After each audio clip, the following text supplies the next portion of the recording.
कर्म का फल हर मनुष्य को भोगना पड़ता है। रोहित नामक एक अनाथ बच्चा था।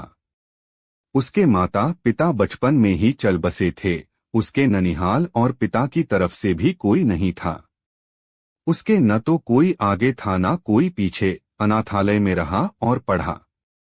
वह पढ़ने में मेधावी था। उसे आर्मी में नौकरी लग गई और वह एक अधिकारी बन गया।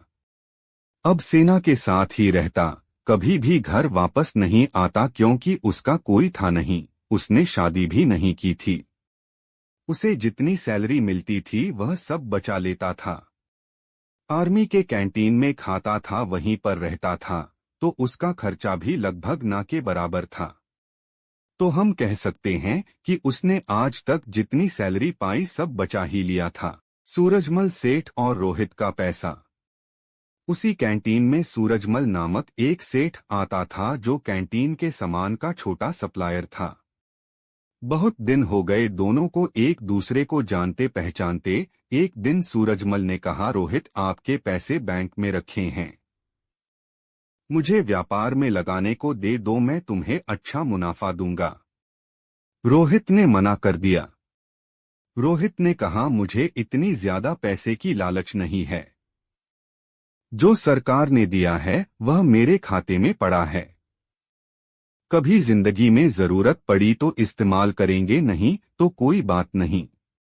सेठ ने कहा, यह भी क्या बात हुई, अगर तुम हमें अपना दोस्त मानते हो तो तुम मेरी सहायता ही कर दो। मैं तुम्हें यह पैसा वापस लौटा दूंगा। कम से कम मेरा काम हो जाएगा, अभी इस पैसे की तुम्हें जरूरत भी नहीं है। सेठ की नियत में खोट। बात तो सही कह रहे हो, पर आप पैसा वापस करोगे इसकी क्या गारंटी है? सेठ ने कहा, कसम खाकर कहता हूं धोखा नहीं दूंगा। रोहित ने कहा, सेठ जी, लोग तो पैसे के लिए क्या क्या कर देते हैं, पर कोई नहीं, चलिए मैं आपकी बात को मान लेता हूं, कम से कम आपका तो भला हो जाए। सेठ ने मुस्कुराते हुए धन्यवाद कहा और रोहित को गले लगा लिया। पैसा लेने के बाद सेठ जब भी आता रोहित को बहुत बहुत धन्यवाद देता। सेठ का बिजनेस रोहित के पैसों से बढ़ रहा था। आमदनी दिन दुगनी रात चौगुनी हो रही थी। आमदनी बढ़ने के साथ अब सेठ की नीयत में बेईमानी आ चुकी थी। वह अब पैसा ना लौटाना पड़े उसका बहाना ढूंढता रहता। बॉर्डर पर युद्ध। इसी बीच बॉर्डर पर पड़ोसी देश के साथ युद्ध शुरू हो गया और रोहित को भी जाना पड़ा। जहां युद्ध हो रहा था वो इलाका काफी दुर्गम था। वहां पहुंचने का एकमात्र रास्ता घोड़े से पहुंचने का था। रोहित एक कुशल घुड़सवार था। उसे जो घोड़ी मिली वो बिगड़ैल थी।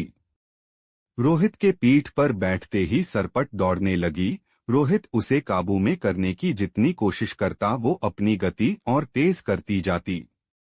रोहित ने लगाम पूरी ताकत से खींचा। घोड़ी का मुंह कट चुका था, पर पता नहीं आज ये बिगड़ैल घोड़ी कुछ भी सुनने को राजी नहीं थी। घोड़ी दौड़ते दौड़ते दुश्मन के खेमे के सामने जाकर खड़ी हो गई। रोहित दुश्मन की गोलियों का शिकार हो गया। सेठ की खुशी। सेठ बराबर आर्मी कैंप में जाता था। उसे वहां पता चला कि रोहित युद्ध में वीरगति को प्राप्त हुआ। सेठ ने वहां काफी दुख दिखाया और कैंट से बाहर आते ही खुशी से झूम उठा। अब पैसा वापस नहीं करना होगा। सेठ का व्यापार दिन दोगुनी रात चौगुनी तरक्की कर रहा था। कुछ दिनों के बाद सेठ की पत्नी मां बनी और सेठ एक सुंदर बच्चे का पिता बना। सेठ के जीवन का ये सबसे बेहतरीन समय चल रहा था। समय बीतते देर नहीं लगती। सेठ का बेटा अमर जो अब बड़ा हो गया था और अब सेठ के साथ मिलकर व्यापार करता था। अमर विवाह योग्य हो चुका था। अच्छे घर की सुंदर सुशील कन्या देखकर अमर की शादी हो गई। अब सेठ कहता, कुछ दिन की और बात है, अब बेटा व्यापार संभालेगा। मेरी जिंदगी सफल हो गई और क्या चाहिए मुझे। अमर की बीमारी। अमर की शादी हुए मुश्किल से 2 महीने हुए थे। अमर सड़क पार कर रहा था, उसे चक्कर आया और गिर गया। लोग उसे उठाकर हॉस्पिटल पहुंचाए। उसके ब्रेन का एमआरआई और अन्य टेस्ट हुए तो पता चला अमर को ब्रेन कैंसर है। सेठ ने डॉक्टरों से कहा, पैसे की चिंता मत करें, आप इलाज करें। डॉक्टर और हॉस्पिटल बदलते गए पर अमर की हालत दिन ब दिन बिगड़ती गई। सेठ अब व्यापार पे ध्यान नहीं दे पा रहा था, उसके कस्टमर छूटते जा रहे थे।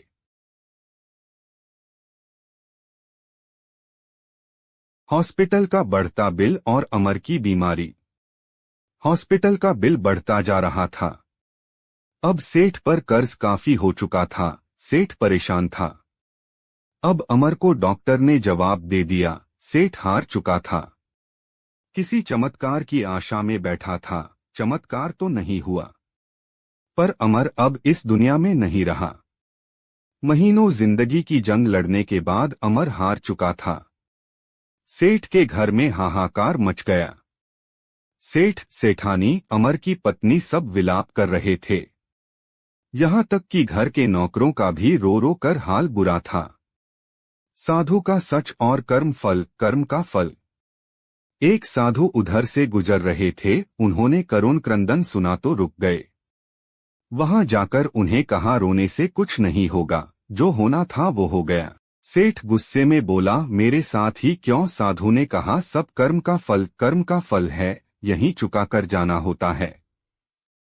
आज बहुत रो रहे हो, कल तो तुम बहुत हंस रहे थे। सेठ ने कहा, मैं कुछ समझा नहीं महाराज। साधु ने कहा, तुमने अपने व्यापार के लिए उधार पैसे लिए थे। जब व्यापार चल पड़ा तो तुमने जिसके पैसे थे उसे लौटाए नहीं। सेठ ने कहा, गलत, वो मर गया था, किसे लौटाता? साधु ने कहा, झूठ नहीं, तुम भूल गए उसके मरने के समाचार पे तुम कितना खुश हुए थे। उस दिन तुमने मिठाई बांटी थी। क्या मिठाई बांटना सही था?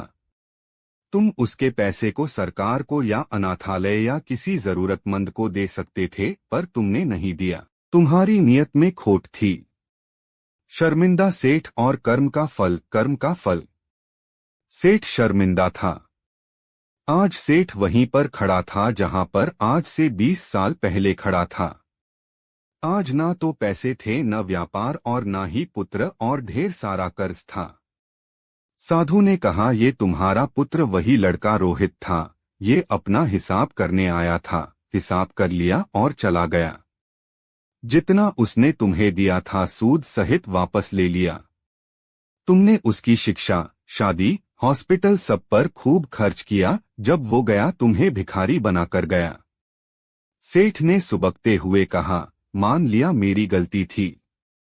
पत्नी के कर्म का फल। इस बेटी की क्या गलती? इससे तो सिर्फ 2 महीने पहले शादी हुई थी। साधु ने कहा, ये इसका कर्म का फल था।